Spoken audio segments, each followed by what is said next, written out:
जरा। अरे पीछे कहाँ फोन में लगे पड़े। आज इसमें ले रहे हैं टॉपिक है इसमें, यानी भारत के गवर्नर जनरल, या हम कहेंगे इसमें वायसराय, और यहाँ से क्वेश्चन आने की संभावना जरूर है।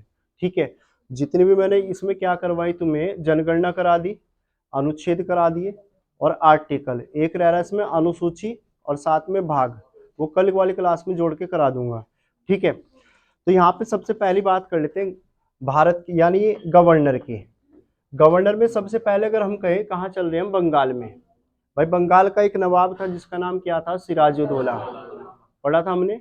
और एक हमने कौन सा युद्ध पढ़ा था, प्लासी का युद्ध, कब हुआ था, 1757। किसके बीच हुआ था, सिराजुद्दौला और रॉबर्ट क्लाइव। ठीक है, यानी सिराजुद्दौला था और दूसरी तरफ कौन था, रॉबर्ट क्लाइव।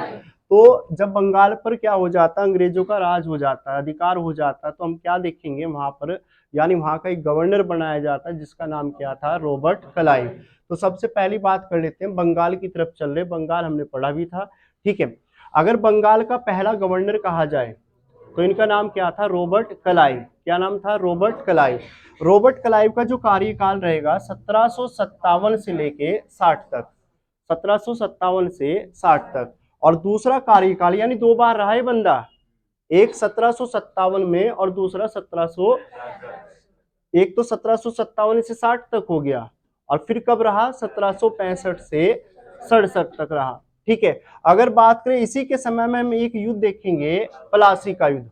प्लासी का युद्ध कब हुआ था, 1757 में, और किसके बीच हुआ था, अंग्रेजों और सिराजुद्दौला, अंग्रेजों और सिराजुद्दौला। और ध्यान रखना, जब प्लासी का युद्ध हुआ था तो इस युद्ध में अंग्रेजों का नेतृत्व किसने किया था, रॉबर्ट क्लाइव।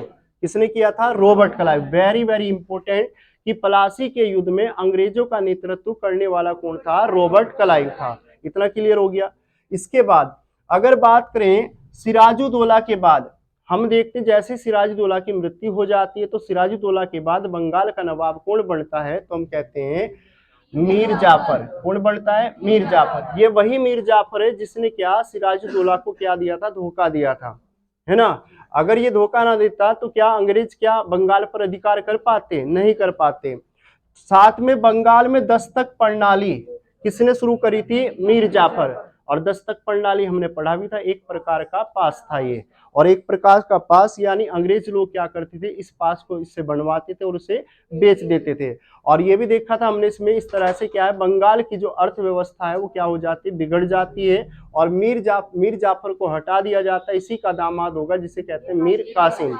उसे गद्दी पे बैठा दिया जाता है, कहाँ की, बंगाल की, यानी बंगाल का नवाब बना दिया जाता है। एक क्वेश्चन पूछा जाता है, इलाहाबाद की संधि 1765 कब हुई थी, 1765। अगर पूछ लिया जाए कि बंगाल में दस्तक प्रणाली तो मीर जाफर ने शुरू की, लेकिन बंगाल अगर पूछ ले इलाहाबाद की संधि 1765, एक हम पढ़ते काल कोठरी की घटना कब हुई थी, तो ध्यान रखना 20 जून 1756 में काल कोठरी की घटना। ये इसे ब्लैक होल की घटना भी कहा जाता है, सॉरी, काल कोठरी की घटना या ब्लैक होल की घटना इसे ही कहा जाता है। ठीक है, अगर बात करें किसके बीच हुई थी, रॉबर्ट क्लाइव और शाह आलम द्वितीय। रॉबर्ट क्लाइव और शाह आलम द्वितीय, जब ये घटना हुई थी रॉबर्ट क्लाइव और शाह आलम द्वितीय के समय, तो हम देखते हैं संधि के तहत क्या होता है, बंगाल, बिहार और उड़ीसा, इनकी दीवानी किसे प्रदान कर दी जाती है, अंग्रेजों को। यानी यहाँ का राजा तो रहेगा कौन, यानी ये जो क्या बोलते शाह आलम द्वितीय के पास ही रहेगी, लेकिन क्या यहाँ पे जो टैक्स वसूलने का काम किसका होगा, तो अंग्रेजों का। ठीक है, बंगाल में द्वैध शासन यानी दोहरा शासन, वेरी वेरी इंपॉर्टेंट, कौन लेके आया था, रॉबर्ट क्लाइव। तो बंगाल का हम कहेंगे अगर पहला गवर्नर कहेंगे तो रॉबर्ट क्लाइव था। इतना क्लियर हो गया। इसके बाद एक आ जाता है वेनिस स्टार्ट। अगर पूछ ले बंगाल का दूसरा गवर्नर होगा, ठीक है, वेनिस स्टार्ट। अगर पूछ ले इसका कार्यकाल, कार्यकाल 60 से 64, कार्यकाल 60 से 64। और इसी के समय हम देखेंगे बक्सर का युद्ध। बक्सर का युद्ध कब हुआ था, 1764। और अगर पूछ ले किस किस के बीच हुआ ये, अंग्रेजों और शाह आलम द्वितीय, अंग्रेजों के और साथ में शाह आलम द्वितीय। हमने देखा था इसे त्रिकूट युद्ध भी कहा जाता है, तीन व्यक्ति इसमें शामिल हो जाते हैं, मोहित फोन पे मत ध्यान दे, यहाँ देख ले, ठीक है। अगर पूछ ले बक्सर का युद्ध 1764 में हुआ और किसके बीच हुआ, शाह आलम द्वितीय और साथ में हम कहेंगे अंग्रेजों के। लेकिन हमने इसमें पढ़ा था, इसमें शाह आलम द्वितीय के साथ में कौन कौन लोग जुड़े हुए थे, मीर कासिम और शुजाउद्दौला। लेकिन फिर भी हमने इस युद्ध में देखा था कि इस युद्ध में अंग्रेजों का नेतृत्व किसने किया था, हेक्टर मुनरो। जब बक्सर का युद्ध हुआ उस समय अंग्रेजों का नेतृत्व करने वाला कौन था, हेक्टर मुनरो। अगर पूछ ले बक्सर के युद्ध में अंग्रेजों का नेतृत्व किया था हेक्टर मुनरो, लेकिन यहाँ पे शाह आलम द्वितीय की क्या हो जाती है, हार हो जाती है, ठीक है। और इसी दौरान हम संधि कौन सी देखते हैं, इलाहाबाद की संधि। इलाहाबाद की संधि जो कब हो जाती है, 1765। और इलाहाबाद की संधि के तहत ही क्या कर लिया जाता है, इलाहाबाद की संधि के तहत ही बंगाल, बिहार और उड़ीसा इनकी दीवानी किसे कौन ले लेते हैं, अंग्रेज, ठीक है। इसके अलावा भाई ध्यान देना जरा, एक आ जाता कार्टियर, ये तीसरा गवर्नर कहेंगे बंगाल का, ठीक है। तो बंगाल का अगर हम कहें तीसरा गवर्नर, अभी सिर्फ गवर्नर चल रहे हैं, गवर्नर जनरल नहीं है, ये क्या है, गवर्नर। अगर बंगाल का तीसरा गवर्नर कौन था, तो कार्टियर था। अगर कार्यकाल की बात करें 1769 से 72, इसके समय में घटना ध्यान रखना, इसके समय में क्या हुआ था, बंगाल में अकाल पड़ा।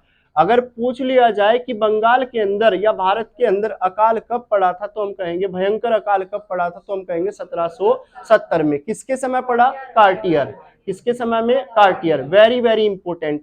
इसके बाद आ जाते हम वारेन हेस्टिंगस। वारेन हेस्टिंगस, इसे कहेंगे हम क्या, बंगाल का अंतिम गवर्नर, बंगाल का अंतिम गवर्नर। लेकिन पहला क्या है, गवर्नर जनरल, यानी इसी पद में थोड़ा सा क्या कर दिया, संशोधन, इसी पद को क्या बना दिया, पहले गवर्नर था, एक इसमें एक शब्द और जोड़ दिया, गवर्नर जनरल। अब यहाँ पे ध्यान रखना, बंगाल का अंतिम गवर्नर कहे या प्रथम गवर्नर जनरल कहे, तो इनका नाम क्या था, वारेन हेस्टिंगस, वारेन हेस्टिंगस। अगर ये भी कितनी बार रहा, 2 बार, वारेन हेस्टिंगस भी कितनी बार रहा, 2 बार। अगर कहे बंगाल का गवर्नर रहा ये कब से कब तक, 1772 से 73 के बीच, 72 से 73। और फिर अगर पूछ ले, देखो ये तो गवर्नर रहा, ये क्या रहा, गवर्नर, गवर्नर कब से कब तक, 72 से 73। लेकिन अगर कहता गवर्नर जनरल, ये कब बना था, 73 से 85 के बीच, 73 से 85। और इसने क्या किया, जो बंगाल में द्वैध शासन किसने चलाया था, रॉबर्ट क्लाइव, उस पर रोक लगा दी किसने, वारेन हेस्टिंगस। और कब लगाई इसने, 1772, 1772। इसी के समय में हम देखेंगे द्वितीय आंग्ल मैसूर युद्ध होगा 1780 से और 1784। अच्छा बता सकते हो द्वितीय आंग्ल मैसूर युद्ध कौन सी संधि के तहत समाप्त हुआ था, संधि कौन सी हुई थी, मंगलोर, ठीक है। कौन सी संधि थी, मंगलोर की, मंगलोर की संधि के तहत इसे क्या कर दिया था, समाप्त कर दिया। कौन सा, द्वितीय आंग्ल मैसूर युद्ध। अगर बात करें कोषागार, कोषागार की बात करें, कोषागार अगर वारेन हेस्टिंगस मुर्शिदाबाद से कहां लेके चला गया, कलकत्ता, तो क्वेश्चन पूछेगा कि बताएं वो कौन सा गवर्नर हुआ या गवर्नर जनरल हुआ जो कोषागार मुर्शिदाबाद से कहां लेके गया, कलकत्ता। तो इसका नाम क्या था, वारेन हेस्टिंगस, वारेन हेस्टिंगस। इतना क्लियर हो गया। नेक्स्ट पे आ जाते हैं। अगर पूछ ले भारत के अंदर पहला समाचार पत्र भी किसके समय लागू होगा, तो हम कहेंगे वारेन हेस्टिंगस। अगर भारत का पहला समाचार पत्र कौन सा था, बंगाल गजट, बंगाल गजट। कब शुरू हुआ, 1780 में, 1780। और 1780 में शुरू हुआ था और इस समय इसे निकालने वाला व्यक्ति कौन था, जेम्स हेकी। कहां से निकला था, कोलकाता, कहां से निकला, कोलकाता। मदरसा अधिनियम लेके आया था वारेन हेस्टिंगस, मदरसा अधिनियम भी कौन लेके आया, वारेन हेस्टिंगस। और इसी के समय में हम देखेंगे गीता का अंग्रेजी में अनुवाद होगा, कौन करेगा, चार्ल्स विल्किंस, कौन करेगा, चार्ल्स विल्किंस। तो भारत का पहला समाचार पत्र बंगाल गजट कब शुरू हुआ, 1780। किसने शुरू किया, जेम्स हिक्की। इस समय गवर्नर कौन था, वारेन हेस्टिंगस। तो ये गवर्नर भी रहा और गवर्नर जनरल भी रहा, ठीक है। इसके बाद आ जाता, नेक्स्ट आ जाता इसमें लॉर्ड कॉर्नवालिस। लॉर्ड कॉर्नवालिस की अगर बात करें, इसका कार्यकाल 86 से लेकर 93, 86 से लेके 93 में। और इसे कहा जाता है भारतीय सिविल सेवा का जनक। वेरी वेरी इंपोर्टेंट, भारतीय सिविल सेवा का जनक किसे कहा जाता है? तो लॉर्ड कॉर्नवालिस। अगर पूछ लिया जाए भारत के अंदर सिविल सेवा का जनक किसे कहा जाता है? Lord Cornwallis. लेकिन भारत के अंदर सिविल सेवा परीक्षा की शुरुआत जो करेगा वो कौन करेगा? लॉर्ड डलहौजी। समझ में आ गया? इसके अलावा इसने और क्या काम किया? मुस्लिम कोर्ट और हिंदू कोर्ट की स्थापना भी करने वाला कौन था? लॉर्ड कॉर्नवालिस था। और इसने और क्या किया? भारत के अंदर स्थायी भूमि बंदोबस्त भी लाने वाला कौन था? Lord Cornwallis. दास व्यापार पर रोक लगाई लॉर्ड कॉर्नवालिस ने। अगर एकमात्र ऐसा गवर्नर हुआ ये जिसकी समाधि कहां देखने को मिल जाती है? भारत में। अगर पूछ ले कि बताएं वह कौन सा गवर्नर जनरल हुआ जिसकी समाधि भारत के अंदर है, तो हम कहते हैं लॉर्ड कॉर्नवालिस। अगर कहां पर है? गाजीपुर। और गाजीपुर कहां से है? तो उत्तर प्रदेश। गाजीपुर कहां से है? उत्तर प्रदेश। क्लियर रहेगा? इसके बाद लॉर्ड हेस्टिंगस की बात कर लेते हैं। एक वारेन हेस्टिंगस पढ़ा, ये क्या है? Lord Hastings. अगर बात करें यहाँ पे लॉर्ड हेस्टिंगस का कार्यकाल 1813 से 1823, 1813 से 1823, इसी के समय हम देखेंगे कौन सी संधि? संगोली की संधि। और संगोली की संधि कहाँ हुई थी? चंपारण। चंपारण कहाँ से? तो बिहार। अगर पूछ ले संधि कब हुई थी? 1815 और 16 के बीच, या हम कह सकते हैं 2 दिसंबर 1815। वैसे 4 मार्च यानी इसकी क्या कर ली जाती है? इसे स्वीकार कर लिया जाता, तो हम इसे 15-16 में यहाँ पे काउंट कर सकते हैं। जैसा क्वेश्चन ऐसा आंसर। ठीक है। पिंडारियों का दमन हुआ था किसके समय में? Lord Hastings. तो ध्यान रखना लॉर्ड हेस्टिंगस का कार्यकाल 13 से लेके 23 तक रहा। अगर पूछ ले संगोली की संधि लॉर्ड हेस्टिंगस कब हुई थी? 1815 और 16 के बीच। पिंडारियों का दमन कर दिया लॉर्ड हेस्टिंगस। इसके बाद जाते हैं Lord William Bentinck. Very very important, इसके बारे में भी क्वेश्चन पूछे जाते हैं। अगर पूछ लिया जाए, ये होगा भारत का पहला गवर्नर जनरल। अभी तक जो पढ़ रहे थे हम वो सारे कहाँ के? बंगाल के। लेकिन अगर भारत का पहला गवर्नर जनरल कहे, विलियम बेंटिंग। पूरा नाम है लॉर्ड विलियम बेंटिंग। अगर कार्यकाल इसका कब से कब तक? अगर बंगाल का ये गवर्नर रहा, बंगाल का गवर्नर रहा था 1828 से 1833। लेकिन अगर पूछ ले भारत का गवर्नर कब बना ये फिर? 1833 से 1835। तो कार्यकाल इसका 2 जगह काउंट होगा। अगर कहता बंगाल का 1828 से लेके 1833 और 33 से लेके 35 में कहा जाता, तो हम कहेंगे भारत का। सती प्रथा पर रोक लगवा देता लॉर्ड विलियम बेंटिंग। कौन लगवाता है? Lord William Bentinck. कब लगवाएगा? 1829। कब लगवाई थी? 1829। तो ध्यान रखना अगर पूछ ले भारत का पहला governor general Lord William Bentinck. लेकिन अगर पूछ ले बंगाल में कब से कब तक रहा? 1828 से 1833। और भारत का कब बनेगा ये फिर? 1833 से 1835। अगर सती प्रथा पर अंत करेगा कौन? Lord William Bentinck. कब की? 1829। उत्तराखंड के अंदर भी कब होगी? 1829। ठीक है। इसके अलावा सती प्रथा पर रोक लगवाई थी लॉर्ड विलियम बेंटिंग ने। किसके कहने पर? राजा राम मोहन राय। राजा राम मोहन राय। ठगी प्रथा की अगर मैं बात करूं, ठगी प्रथा का अंत भी किया था Lord William Bentinck. Lord William Bentinck. कब कर दिया? 1930। सती, अच्छा ये गलती हो गया भाई, टाइपिंग मिस्टेक होगी। 1830, 1930 नहीं होगा। ठीक है। तो यहाँ पे ध्यान रखना, अगर हम यहाँ पे बात करें 1829 में क्या हो रहा है?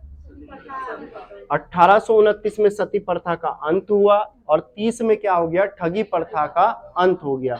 ठीक है। इसके बाद सती प्रथा पर रोक किस मुगल शासक ने लगाई थी? तो हम कहेंगे अकबर ने भी सती प्रथा पर रोक लगाई थी।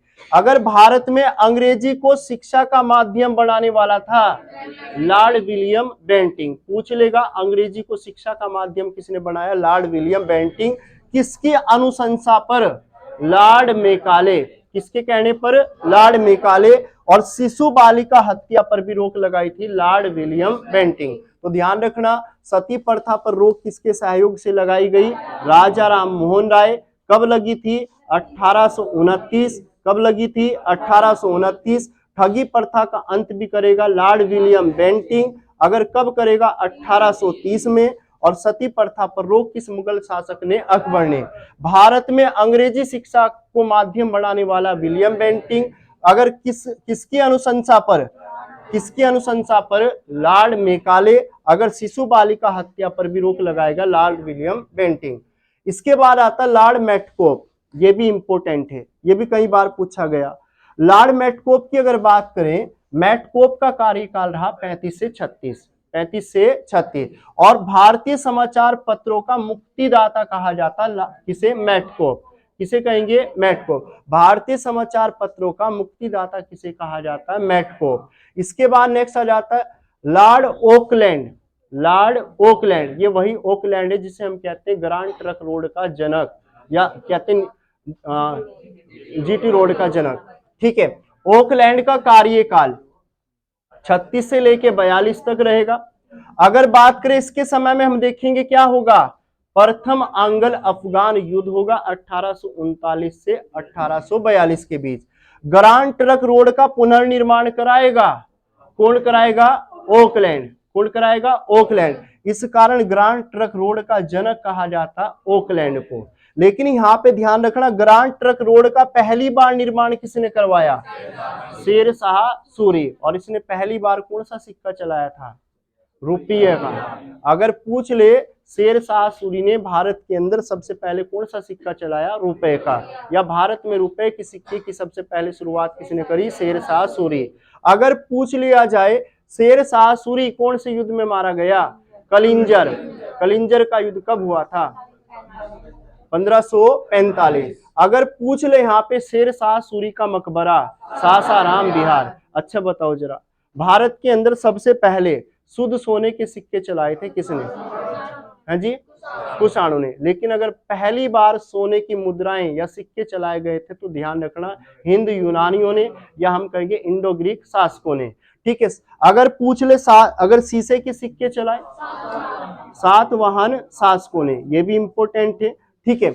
इसके अलावा एलन बरो कहता है कि मैं घोषणा करता हूं कि रविवार की क्या रहेगी? छुट्टी रहेगी। ये बात ध्यान रखना, ऐलान कर दिया किसने? एलन बरो ने, कि मैं ऐलान करता हूं कि रविवार की क्या रहेगी? छुट्टी रहेगी। एलन बरो की अगर मैं बात करूं, एलन बरो का कार्यकाल कब से कब तक रहा? 1842 से 1844। 1842 से 1844। सिंध का अंग्रेजी साम्राज्य में विलय हुआ तो किसके समय? एलन बरो। सिंध प्रांत का भारत अंग्रेजी साम्राज्य में क्या हुआ? विलय हुआ तो हम कहेंगे एलन बरो। और इसने घोषणा की थी कि मैं रविवार की छुट्टी का ऐलान करता हूं। तो कौन करता है? तो एलन बरो। दास प्रथा की समाप्ति कर दी एलन बरो ने। साथ में कब की? तो ध्यान रखना 1843। 1843। तो एलन बरो का कार्यकाल 42 से लेकर 44 तक। 42 से लेकर 44 तक अंग्रेजी साम्राज्य में मिला लिया इसने सिंध को, और रविवार की छुट्टी का क्या कर दिया? ऐलान कर दिया। किसने कर दिया? एलन बरो। दास प्रथा की समाप्ति भी एलन बरो, और कब कर दी थी? 1843। 1843। इसके अलावा हार्डिंग फर्स्ट, इसके बारे में भी क्वेश्चन पूछा जाता है। ठीक है। हार्डिंग का कार्यकाल की अगर बात करें हम, 44 से लेकर 48 तक रहेगा। और प्रथम आंग्ल सिख युद्ध, प्रथम आंग्ल सिख युद्ध तो कब हुआ था? तो हम कहेंगे 1845 से और 46 के बीच।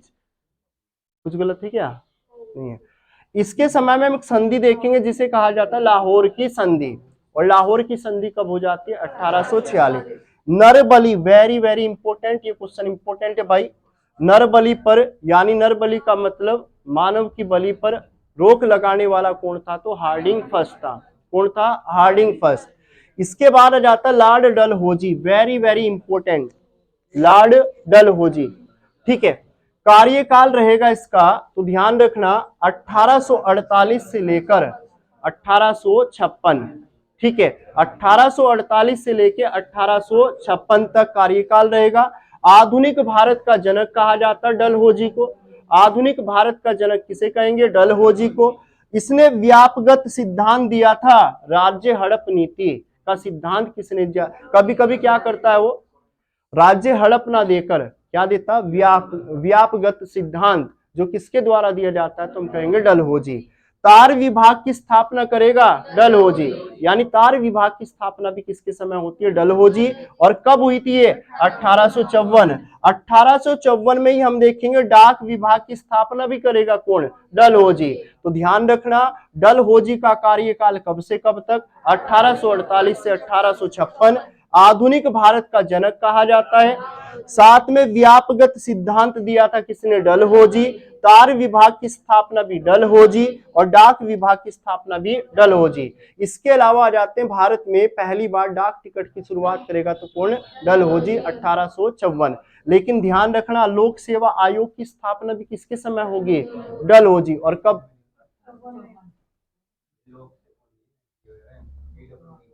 है जी, अच्छा लोक निर्माण विभाग, ये गलती हो गया, लोक, ठीक है, यानी PWD, क्या लिख रहा हूँ, PWD यानी लोक निर्माण विभाग। लोक, अरे चल रहा क्यों नहीं, लोक निर्माण, ठीक है भाई, एक क्वेश्चन यहाँ पे टाइपिंग गलती हो गया है, ठीक है। तो इसकी भी स्थापना कौन करेगा, डलहौजी, यानी PWD लोक निर्माण विभाग की स्थापना भी करने वाला कौन होगा, तो हम कहेंगे डलहौजी। भारत के अंदर वुड डिस्पैच की शुरुआत भी कौन करेगा, तो हम कहेंगे डलहौजी। अगर पूछ ले वुड डिस्पैच का संबंध किससे, तो शिक्षा सुधार से। किससे, शिक्षा सुधार। इनाम कमीशन की स्थापना करेगा कौन करेगा, डलहौजी। और इसका कार्यकाल, ये सॉरी, इनका कार्य क्या होता था, इनाम कमीशन जो विभाग था, इनका काम ये होता था कि उन जहांगीरों को पकड़ा जाता था। जहांगीरों का मतलब क्या है, जो टैक्स नहीं देते थे, उन्हें पकड़ने का काम किसका था, तो हम कहेंगे इनाम कमीशन का, ठीक है।